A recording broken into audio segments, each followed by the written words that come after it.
अस्सलामुअलैकुम। आज हम विलियम शेक्सपियर के प्ले ट्वेल्थ नाइट की समरी को डिस्कस करेंगे। ये प्ले लिखा गया था 1601 और 1602 के आसपास as a twelfth night's entertainment for the close of the Christmas season. इसको ट्वेल्थ नाइट क्यों कहा जाता है इस प्ले को? इसलिए कि इसको पहली बार जब परफॉर्म किया गया था तो वो ट्वेल्थ नाइट थी आफ्टर क्रिसमस, यानी क्रिसमस के बाद जो 12वीं रात थी तब इसको परफॉर्म किया गया था क्वीन एलिज़ाबेथ फर्स्ट के सामने। Twelfth night is the night before January 6, the twelfth day after Christmas. Play की सेटिंग में जो प्लेज है वो है इल्ड्रिया। अब प्ले के बारे में डिस्कस कर लेते हैं। ये जो प्ले है ट्वेल्थ नाइट, ये एक रोमांटिक कॉमेडी है। रोमांटिक कॉमेडी क्या होती है? ये एक ह्यूमरस फिल्म या कोई नावल हो या फिर प्ले हो जिसमें लव स्टोरी को डिस्कस किया जा रहा हो, ठीक है, इन अ ह्यूमरस वे। और इसकी जो एंडिंग है वो क्या हो? हैप्पी एंडिंग हो। और जो प्ले है ये, इसमें ना जो प्लॉट है प्ले का वो किस किस तरह इंटरवोवन है। रोमांस, उसमें मिस्टेकन आइडेंटिटी भी है और प्रैक्टिकल जोक्स भी हैं। अब समरी की तरफ आते हैं, प्ले की स्टोरी की तरफ आते हैं। प्ले में क्या होता है कि दो बहन भाई होते हैं, वाइला और सेबेस्टियन। दोनों ट्विन्स हैं। वाइला सिस्टर है और सेबेस्टियन ब्रदर है। दोनों का सेम कम्प्लेक्शन है, मीन्स के उनकी जो शक्ल है वो बिल्कुल सेम है, वो बिल्कुल मिलते जुलते हैं। ये एक समुद्री सफ़र पर होते हैं और रास्ते में तूफ़ान आ जाता है। तूफ़ान की वजह से इनकी जो शिप है वो तबाह हो जाती है और दोनों बहन भाई जुदा हो जाते हैं, ठीक है। वाइला एक तरफ हो जाती है और सेबेस्टियन दूसरी तरफ। दोनों एक दूसरे को नहीं ढूंढ पाते। तो जो सेबेस्टियन है इसको रेस्क्यू करता है एंटोनियो, इसको अपने साथ लेके जाता है, इसका ख्याल रखता है।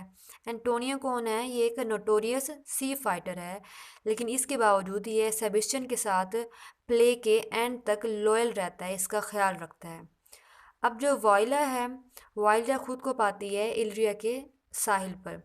वहाँ इसे अंदाज़ा होता है कि इसके लिए एज अ गर्ल सरवाइव करना मुश्किल हो जाएगा। और इससे ये भी मालूम होता है कि यहाँ का जो ड्यूक ओर्सिनो है वो तो अननोन पीपल को रख लेता है, लेकिन जो वहाँ की खूबसूरत लड़की होती है अमीर, ओलिविया, वो इस तरह के लोगों को नहीं रखती। तो वायला को लगता है कि ओर्सिनो के पास काम करने के लिए इसका लड़का होना ज़रूरी है। तो she disguise herself as a boy, जो वाइला है। तो अब ये अपना नाम रख लेती है सिजेरियो, ठीक है। अब ये मुकम्मल तौर पर लड़का बन चुकी है। अब ये ड्यूक ओर्सिनो के पास जाती है और वहाँ पर इसे काम मिल जाता है। ड्यूक ओर्सिनो उस अमीर लड़की, खूबसूरत लड़की ओलिविया की मोहब्बत में गिरफ़्तार है। ड्यूक ओर्सिनो अपनी मोहब्बत का पैगाम पहुंचाने के लिए किसको इस्तेमाल करता है? सिजेरियो को। ये सिजेरियो के हाथ अपना पैगाम कहाँ पहुंचाता है? ओलिविया के पास। ओलिविया के भाई की डेथ हो चुकी होती है और ये अपने भाई की मोहब्बत में, उसकी जुदाई में गमगीन होती है। ओलिविया इनकार कर देती है, पहले ही इसको इनकार कर चुकी होती है ओर्सिनो को कि मेरा अभी 6-7 साल तक शादी करने का कोई इरादा नहीं है। और ये काफ़ी गमगीन होती है। लेकिन ओलिविया के पास जब सिजेरियो आता है तो ये ओलिविया सिजेरियो में इंटरेस्टेड हो जाती है और ये इसकी तरफ तवज्जो देने लगती है। ओलिविया क्या करती है कि अपने एक मुलाजिम को, मालवोलियो, मालवोलियो कौन है? हेड ऑफ सर्वेंट्स है। ओलिविया मालवोलियो को भेजती है सिजेरियो के पास अपने पास बुलाने के लिए और इसको एक अंगूठी देती है मालवोलियो को कि वो सिजेरियो के पास लेकर जाए, ठीक है। अब आगे डिस्कस करते हैं। मालवोलियो के साथ एक और मेड है, मारिया, ठीक है। ये दोनों मुलाजिम हैं और इसके अलावा ओलिविया के साथ इसका एक अंकल रहता है, सर टोबी बेल्च। और सर टोबी बेल्च का एक दोस्त होता है, सर एंड्रियो। ये हर वक्त यहीं पाया जाता है। सर टोबी बेल्च और जो एंड्रियो हैं, ये क्या करते हैं, साथ में मतलब बातें करते रहते हैं, ड्रिंकिंग करते हैं, सिंगिंग करते हैं और सारा पार्टी वाला माहौल होता है। मारिया भी कभी कभार उनके साथ शामिल होती है। मालवोलियो थोड़ा सीरियस सा बंदा होता है, इसको ये चीज़ें पसंद नहीं होती और ये इन तीनों को वार्न करता है कि अगर तुम लोग बाज ना आए तो मैं क्या करूँगा, ओलिविया को तुम्हारी शिकायत लगा दूँगा। ये तीनों लोग मालवोलियो के इस तरह के एटीट्यूड से तंग आ चुके होते हैं। तो ये क्या करते हैं, ये एक ट्रिक खेलते हैं, एक मजाक करते हैं और इन इन लोगों को पता होता है कि जो मालवोलियो है वो अपनी जो इसकी मालकन है ओलिविया, उसकी मोहब्बत में गिरफ्तार है। ये सीक्रेटली उससे मोहब्बत करता है। तो ये तीनों क्या करते हैं, एक ख़त लिखने का प्लान बनाते हैं और ये ख़त लिखते हैं ओलिविया की तरफ से। ये लिखते खुद हैं ओलिविया बन के, और उसमें ये लिखते हैं कि ना मालवोलियो को कहते हैं कि इसे येलो स्टॉकिंग्स पहननी है और इसको हर वक्त मुस्कुराते रहना है। अब मालवोलियो को नहीं पता कि ये ख़त जो है एक धोखा है। मालवोलियो उसको सच समझ लेता है और अगले दिन ये येलो स्टॉकिंग्स पहन लेता है और ये हर वक्त मुस्कुराता रहता है। ओलिविया को ये दोनों चीज़ें नहीं पसंद होती। ओलिविया जब मालवोलियो को इस हालत में देखती है तो ओलिविया को लगता है कि मालवोलियो जो हेड ऑफ सर्वेंट्स है ये पागल हो चुका है, इसकी जहनी सेहत ठीक नहीं है। और फिर ये तीनों को कहती है इनको कि इसका ख्याल रखा जाए, और इन तीनों को तो मौका मिल जाता है, ये बजाय इसके कि मालवोलियो का ख्याल रखें और उसको हकीकत बताएं, ये क्या करते हैं, जो सर टोबी बेल्च है ये मालवोलियो को एक कमरे में लॉक कर देता है। ठीक है।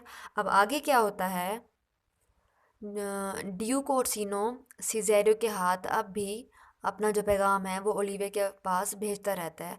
और ये चीज़ यानी सिज़ेरियो का बार बार ओलिविया के पास आना एंड्रयू को पसंद नहीं होता। एंड्रयू क्या होता है, जेलिस होने लगता है, एंड्रयू ओलिविया में इंटरेस्टेड है।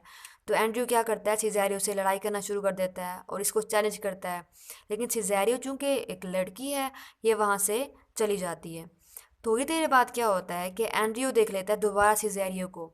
वो असल में सिज़ेरियो नहीं होती, अब एंट्री होती है सेबेस्टियन की, उसके भाई की। अब इन दोनों की सेम शक्ल थी ना, तो एंड्रयू समझता है कि ये सिज़ेरियो है और ये इससे लड़ना शुरू कर देता है। अब सेबेस्टियन चूँकि एक लड़का है तो ये ज़ाहिर बात है इसने सेल्फ डिफेंस में आके इनको मारना तो होता है। और तभी टोबी बेल्च वहाँ पहुँच जाता है अपनी दोस्त के लिए।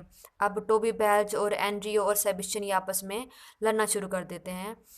इसी दौरान ओलिविया आ जाती है। ओलिविया जो कि सिज़ेरियो की मोहब्बत में गिरफ्तार है, तो ये वहाँ पहुँच जाती है और इनकी लड़ाई को ख़त्म कराती है और सेबेस्टियन को प्रपोज़ कर देती है। अब ओलिविया तो इसे सिज़ेरियो ही समझ रही है ना, सेबेस्टियन भी आगे से बड़ा चालाक होता है, ये फ़ौरन ही उसका प्रपोज़ल जो है वो एक्सेप्ट कर लेता है। अब आगे हम देखते हैं कि ड्यूक ओर्सिनो के पास ये सब लोग जमा होते हैं और टोबी और एंड्रयू कहते हैं कि सिज़ेरियो ने हमें बहुत मारा है। लेकिन सिज़ेरियो इस बात से इनकार कर देती है और ओलिविया कहती है कि सिज़ेरियो ने मेरा प्रपोज़ल एक्सेप्ट कर लिया था। सिज़ेरियो इस बात से भी इनकार कर देती है क्योंकि ऐसा कुछ हुआ ही नहीं होता। और उसी वक्त एंटोनियो वहाँ पहुँच जाता है। एंटोनियो कौन था, जिसने सेबेस्टियन को रेस्क्यू किया था, उसकी हेल्प की थी। एंटोनियो भी इसको सेबेस्टियन ही समझ रहा होता है और ये सिज़ेरियो से कहता है कि मैंने तुम्हें बचाया, तुम अब मुझे पहचानने से इनकार कर रही हो। सिज़ेरियो हर बात से इनकार कर रही होती है। क्यों? क्योंकि ये तो खुद एक लड़की है ना। उसी वक्त सेबेस्टियन की वहाँ एंट्री होती है और सब लोग ये देख के हैरान रह जाते हैं कि ये दोनों बिल्कुल सेम है। सिज़ेरियो अपना मास्क उतार देती है। ठीक है। तब सबको पता लग जाता है कि सिज़ेरियो असल में वायला है, एक लड़की है।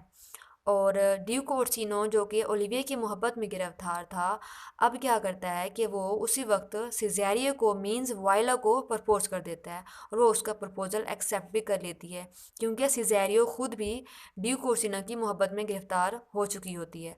अब इसकी हैप्पी एंडिंग होने वाली है। एंड में क्या होता है कि सर टोबी और जो अंकल था ओलिविया का और जो मारिया मेड थी ओलिविया की, उन दोनों के आपस में शादी हो जाती है और वाइला और ओर्सिनो का कपल बन जाते हैं और सेबेस्टियनो ओलिविया का। एंड में जाके सर टोबी जिसने मालवोलियो को एक रूम में लॉक कर दिया था उसको वो वहाँ से निकाल देता है। मालवोलियो अब गुस्से में है, वो अब कह रहा है कि मैं इनसे बदला ज़रूर लूँगा। एक और कैरेक्टर मैं यहाँ लिखना भूल गई, फेस्टे, FEST। ये क्या होता है, ये एक जोकर होता है। ये पूरे प्ले में दोनों घरों के दरमियान घूमता रहता है, ओर्चिनो के और ओलिविया के। इसके जो जोक्स होते हैं वो मीनिंगफुल होते हैं। ठीक है। ये जोक्स करता है और इसकी बातों में जो है हिकमत पोशीदा होती है। ठीक है। एंड में ये बताती चलूँ कि इस प्ले में जो थीम्स होती हैं वो थीम है, एक तो है लव की। ठीक है। लव ट्रायंगल, जिस तरह ओर्सिनो ओलिविया से प्यार करते हैं, ओलिविया सिज़ेरियो से करती है और सिज़ेरियो ओर्सिनो से करती है। ठीक है। और एक और था मैडनेस और मास्क और disguise and romantic comedy. Romantic comedy जो है ये मेन थीम है इस प्ले का। आप सबका बहुत शुक्रिया।